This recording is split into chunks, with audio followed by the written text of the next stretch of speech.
Today's special emergency political edition of the BS Podcast is brought to you by SeatGeek, our presenting sponsor, the only fan-friendly app for buying and selling tickets for sports and music. With just 2 taps on your phone, you can instantly buy SeatGeek tickets to an event, have them delivered to your phone, and enter the event. Drop your old ticket app, use the one that's built for 2016. Again, you can do everything on your phone. Download the free SeatGeek app or go to SeatGeek.com. Also brought to you by HBO and my show Any Given Wednesday, Wednesdays, 10 p.m., and TheRinger.com, which is sponsored by Miller Lite. And we have had a ton of good content for Cleveland Week. And speaking of Cleveland, on the line, JackO.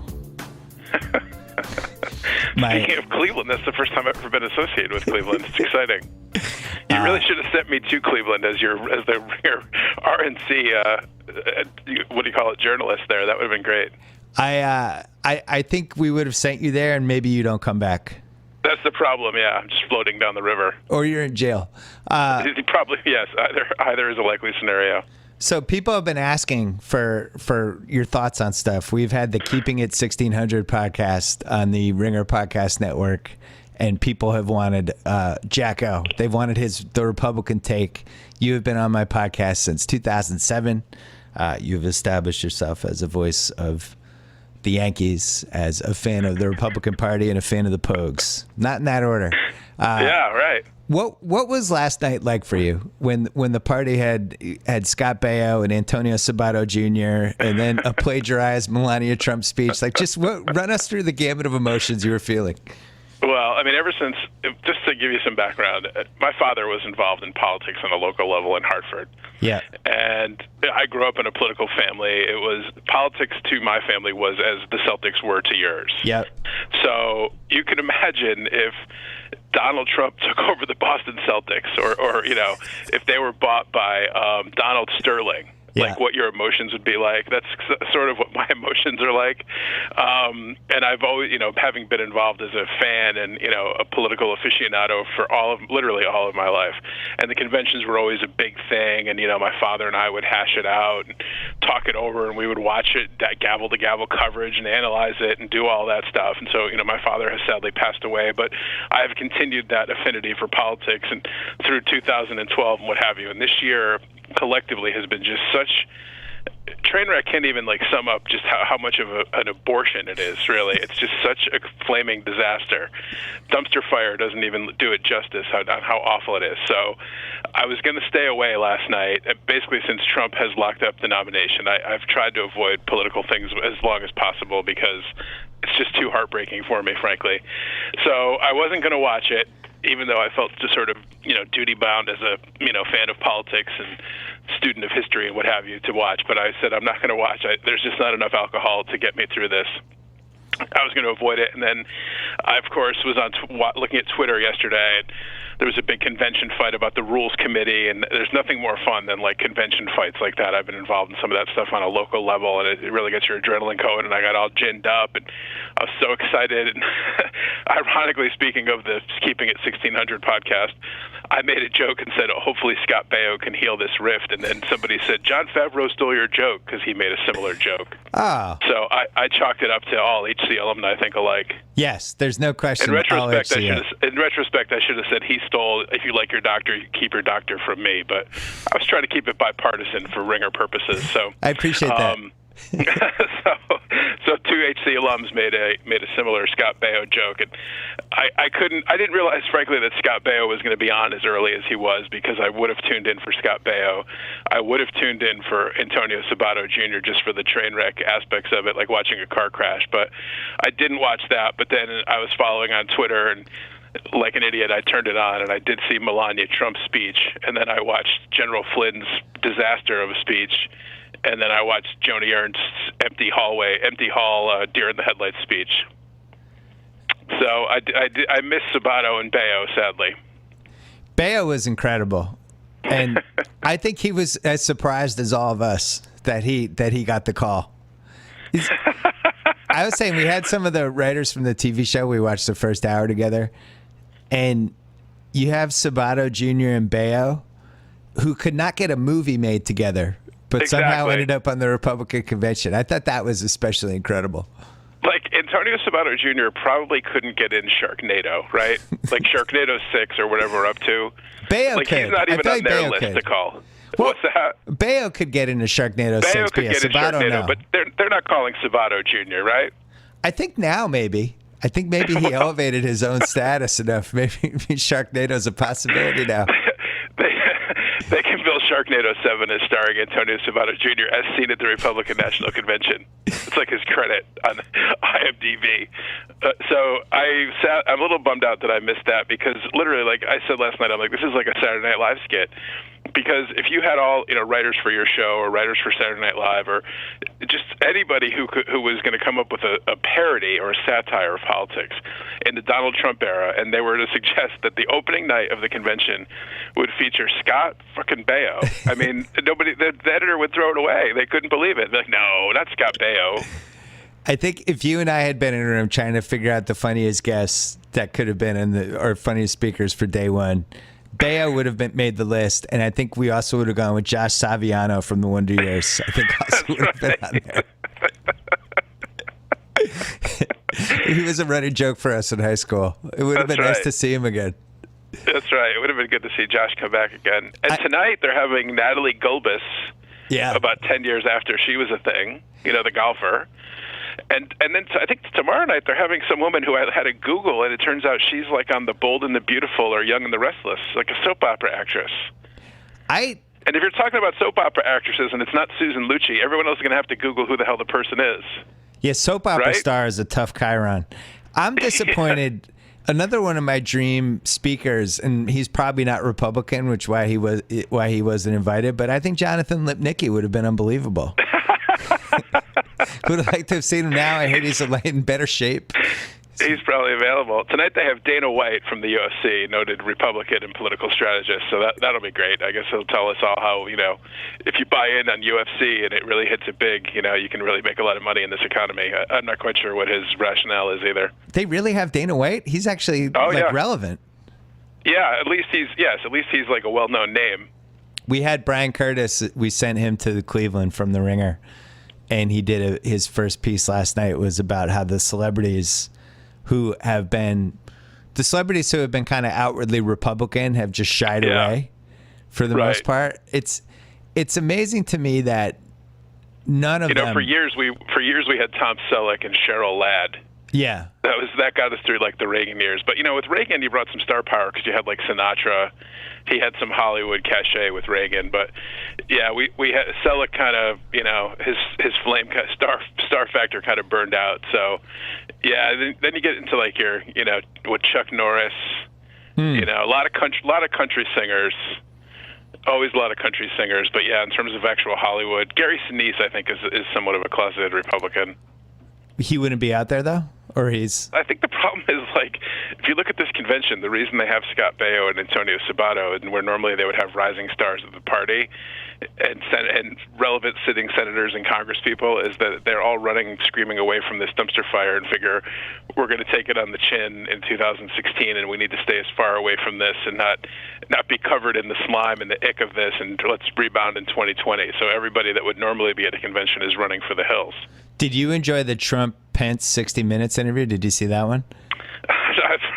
No, I missed it. I saw highlights such as they were, and like, the Saddam Hussein 1985 era gold lame chairs. That was a nice touch. Good furnishings there, but I frankly missed it and happily missed the train wreck. So it sounds like you're in hiding. It sounds like you've just. Basically. It's almost like when a Boston team has a really horrible year, and I just stop watching the games completely. I have no idea what's going on. That's what's going on for you. Yeah, I mean, I literally don't watch the news. I since like April or May, when it became obvious he was going to be the nominee, I don't watch the news. We watch a lot of HGTV, a lot of DIY, a lot of History Channel, stuff like that. I don't watch the news. Yeah, it's very depressing. It's the most depressing thing that's ever happened to me, frankly. Well, other than death. On a non-personal level. Yeah. So what happens? What happens to the Republican Party now? What's your expert take on where this goes? Well, I think this is going to be a defining train wreck for a generation because I don't care what the polls say where it's close now and it's neck and neck. I mean, they're the two most hated candidates in the history of the Republic, which why there hasn't been anybody that has decided to run a credible third-party challenge is beyond me. A Romney, a Lieberman, someone of a national stature, I don't care what party, Bob Kerrey, somebody doesn't get in and say, we deserve better than this choice, Yeah. It mystifies me. So I think, but at the end of the day, Trump is going to just be too much of a pariah for anybody to anybody with a brain to think deserves to be within 30 miles of the Oval Office. So Hillary is going to win, and then Republicans are going to be in the wilderness. And I mean, I think that the RNC has shown itself to be roll over like a puppy and be completely pathetic with no spine. So I mean, I don't know. Hillary, if they get the Senate and they get in there and they change immigration laws, I mean, that's the end of the Republican Party for the foreseeable future. Now, there's always these things, well, after Obama won, the Republicans will never be back, and then, they took the House and Senate back in 2010. They, lost in 2012. They increased their gains in the Senate and the House in 2014, so you never really want to write a death knell for one of the two major parties, but it's not good. Bad. Terrible. Who do you blame the most for letting this happen, who could have run instead and stopped this? Well, I don't know if anybody could have run and stopped it. I mean, the problem was there was too many candidates of 17 people, and it was too diluted. And so Trump's celebrity was able to overcome, the dilution of that many people. They couldn't get their message out. I blame Reince Priebus, who is the most feckless, worthless leader of anything in the history of mankind, probably, who should have nipped this in the bud a year ago. And I blame Fox News, that was all in on Trump for some reason, and obviously has a lot of influence within the Republican voter and the Republican electorate. And they were all in on Trump from the beginning for whatever reason. They used to let him call into their morning show and pontificate once a week as if he was an expert on anything besides bankrupting casinos. So that was outrageous. So I would say they have the most blame. I mean, you had poor Jeb Bush, who thinks that that's what America wanted, was another Bush in the White House, and he had a $150 million war chest that, he used to attack Rubio and other guys that he was threatened by, and nobody took Trump seriously was the problem. Yeah. Early on, nobody thought this is anything beyond a joke. And I still think it's a joke. I still don't think he wants to be president. I think I don't think he wanted to win the nomination. I think he wanted to come in the top 2 or 3 and say it was stolen from me, and the party, it's all rigged against me. And he could have raised his celebrity, raised his stature to the degree that's possible, and not actually have to contemplate being president. So I think he's scared to death, really, that he could actually win this thing. He seems like he's in some sort of maniacal state now because of maybe when you have that much power, the potential of that much power, you just kind of lose your mind a little bit. Like his interviews are just rambling and crazy. I've read some interesting articles about him in the past couple of days. There was one in the New Yorker. I think it was in the New Yorker yesterday, but from the guy who wrote actually wrote The Art of the Deal, his business book. And there's been other things written about this along the course of the campaign. And he, even for his alleged money and all of his, names on buildings and what have you, but he suffers from an inferiority complex because he was from Queens, and I think he's always been sort of laughed at by the big, he and his father were sort of laughed at as like low rent by the big players in Manhattan, and I think he's always had a chip on his shoulder. So this is, even though he, dominated the tabloids and what have you, I think this is all about getting over his inferiority complex and saying, like, he's like Fredo, I'm smart, I'm not dumb like they say. Right. It's about the 5th time I think I've related him on a podcast to Fredo, but it's just so apt that it can't be helped. So I really think that's what it's like, he's going to prove all the haters and the people that doubted him wrong, and even if it takes destroying the country or potentially the world, he's going to do it and show them who's boss. I haven't read the right piece why a third person hasn't run. I assume that the reason would be they'd be afraid that they'd pull votes away from Clinton and actually propel Trump to the presidency and make themselves villains almost? I think that's part of it, but I mean, there was a poll out the other day, I think it was from NBC and the Wall Street Journal, and it said that Trump has like a 61% disapproval rating, 61 or 64. It's the highest that's ever been measured in the history of this poll. Right. The second highest is Hillary Clinton at like 55 or something. Yeah. So you have two candidates. Like, I mean, I have a number of Democrat friends who don't love Hillary Clinton, aren't gung-ho for her. Right. But, she was the fait accompli of the party, and there's nothing they can do. And there's plenty of Republicans. I mean, the only justification I've ever heard from any Republican for Trump is, well, we can't let Hillary win. Well, that's not a justification for voting for somebody. I don't think either one of them deserves to be president. So, yeah, I mean, I don't understand. I mean, it's hard to run for president. It takes a toll on your family. everything you've ever said and everything your wife or husband has ever said is going to be litigated in the press and gone over with a fine-tooth comb. It costs you a lot of money. It can cause problems. I get all that. But there was a time in this country when patriotism and love of country trumped your own personal concerns. But I don't know. People are too. I can understand. Romney ran twice and lost. You run a third time. It's tough to run and lose. I get that. But there's times when your country asks bigger things of you, and it's save the party and save the country. But Romney would pull from Trump, so I don't think that he has any concerns about he's going to get a lot of Hillary voters. But if you got enough independents and you got enough of the Republican base, and she's wildly unpopular, the Sanders people stay home, you could strike lightning in a bottle. Yeah, I want to know where this generation's Ross Perot is. Just the crazy third-party guy who's almost as crazy as Trump. Well, he took over the Republican Party. That's true. The crazy billionaire took over the Republican Party this time. He basically became Trump. I said on a podcast with Wesley on Friday that this whole election reminds me of when I would be reading about the Browns quarterback training camp battles every year. And it would just be like Jake Delhomme and Seneca Wallace. I'd be like, oh, man. Like there's no way that team's not going 3-13, and now our whole country is the Browns. That's a good analogy. It's like, oh man, is there a third candidate? Oh, there isn't. Oh, so this is it. But I mean, at least if you're gonna really break it down, like at least Hillary Clinton has served in offices and done Yeah, things. I mean, I think she's a liar and an awful human being. But yeah, I mean, she knows which country is which. I'm not sure Trump knows the difference between France and England, literally. Right. So, she could call up the Prime Minister of England and knows that there is a Prime Minister and that England is a country. That's it just annoys me to no end. Well, this notion of president, we keep electing politicians, and now he's not a politician, and we need to shake it up. Like Francesa is a big Trump guy. That's why I haven't listened to Francesa in forever. Like, would Francesa think that we should pick a guy off the street who has never watched baseball and he should be the manager of the Yankees? Well, we've cut all these managers. We haven't made the playoffs in 8 years, so we're going to put in a guy that's never seen a baseball game before. Let him run things. Like, what other walk of life would you ever do that? But no, Trump, he's never been in politics. Let's put him in the presidency. It was a fantastic plan. It was the plot for Eddie with Whoopi Goldberg.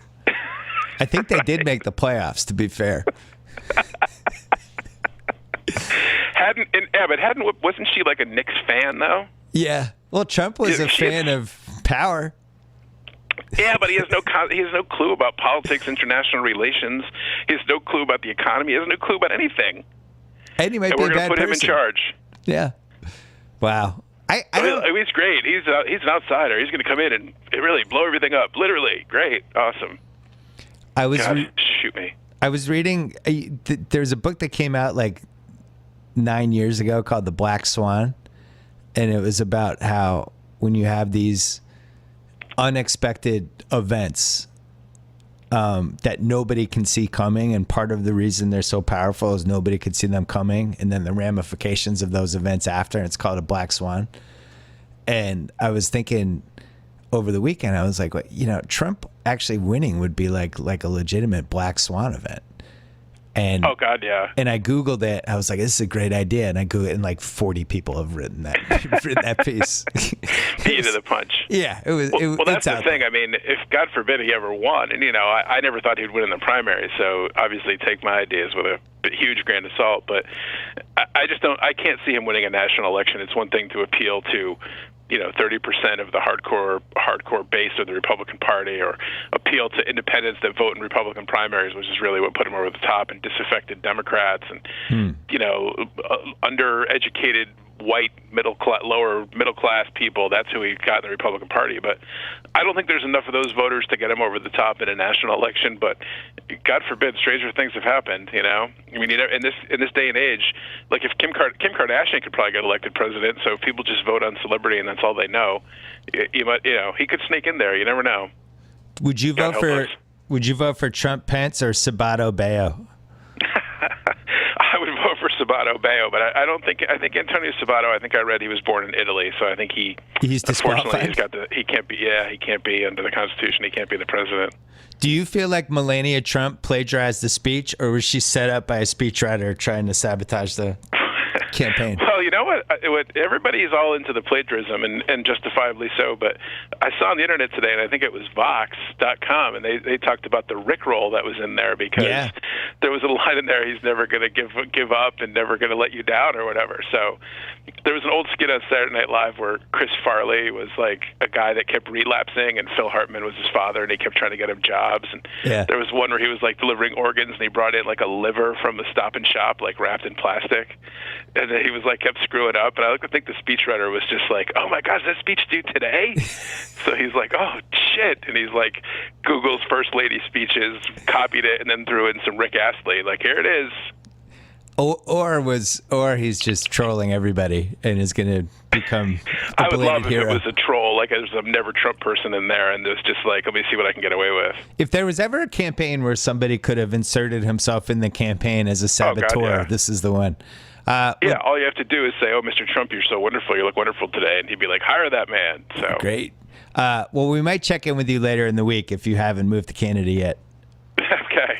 I'm sure there'll be more incompetence to follow that I'll be commenting on. So thanks to JackO, thanks to SeatGeek, thanks to Miller Lite, thanks to HBO, and thanks for listening to this emergency edition of the BS Podcast. Hang in there, Johnny. Thanks, buddy. Anytime y'all want to see me again, rewind this track right here, close your eyes, and picture me rolling.